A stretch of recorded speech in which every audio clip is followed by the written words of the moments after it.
উত্তর ইরাকে কুর্দি নিয়ন্ত্রিত খরমুর গ্যাস ক্ষেত্রে ড্রোন হামলা চালানো হয়েছে।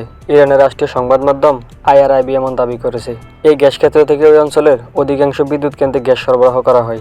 IRIB জানিয়েছে, উত্তর ইরাকের কুর্দি অধ্যুষিত অঞ্চলের সুলাইমানি অবস্থিত ওই গ্যাস ক্ষেত্রে সোমবার দিবাগত রাতের শেষ দিকে হামলা চালানো হয়। প্রায় একই সময়ে 200 কিলোমিটার দূরে কুর্দি শাসিত অঞ্চলের রাজধানী এরবিলেও বিকট বিস্ফোরণের খবর পাওয়া যায়। বিস্ফোরণের মুহূর্তের কিছু ভিডিও সামাজিক যোগাযোগ মাধ্যমে ছড়িয়ে পড়ে।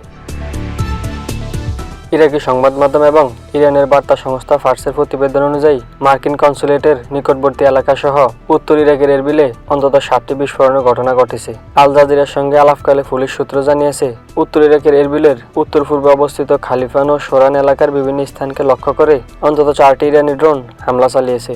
পুলিশ জানায়, ইরানি ড্রোনের সন্দেহভাজন এই হামলার জবাবে এরবিলের উপর দিয়ে যুক্তরাষ্ট্রের 10টির বেশি যুদ্ধবিমান ও ড্রোন উঠতে দেখা গেছে। পুলিশের দেওয়া তথ্য মতে লক্ষ্যবস্তুকর এলাকাগুলো এর আশেপাশে ভয়াবহ অগ্নিকাণ্ডের ঘটনা ঘটেছে। 2টি ড্রোন লক্ষ্যবস্তুর কাছে এসে বিধ্বস্ত হয়। উল্লেখ্য, নতুন দফে টানা 13 রাত হামলার পর গত শুক্রবার থেকে যুক্তরাষ্ট্র ইরানে হামলা স্থগিত করেছে।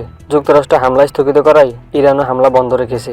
এরই মধ্যে উত্তর ইরাকে এসব হামলার খবর পাওয়া গেলে যুক্তরাষ্ট্রের বিভিন্ন সংবাদ মাধ্যমের খবরে বলা হয়েছে, অস্ত্র ও সামরিক সরঞ্জামের ঘাটতির কারণে হামলা স্থগিত রাখা হয়েছে। তবে প্রেসিডেন্ট ডোনাল্ড ট্রাম্প এ দাবি নাকচ করে দিয়ে বলেছেন, মধ্যস্থতাকারী দেশগুলোর অনুরোধেই তিনি হামলা স্থগিত করেছেন। মিশিগানে যাওয়ার পথে সোমবার ট্রাম্প মার্কিন প্রেসিডেন্টকে বহনকারী উড়োজাহাজ এয়ারফোর্স ওয়ানে সাংবাদিকদের বলেন, যুক্তরাষ্ট্রের সঙ্গে ইরানের ভালো আলোচনা চলছে, ভালো কিছু ঘটার সম্ভাবনা আছে। ডেস্ক রিপোর্ট, আমি আল টিভি।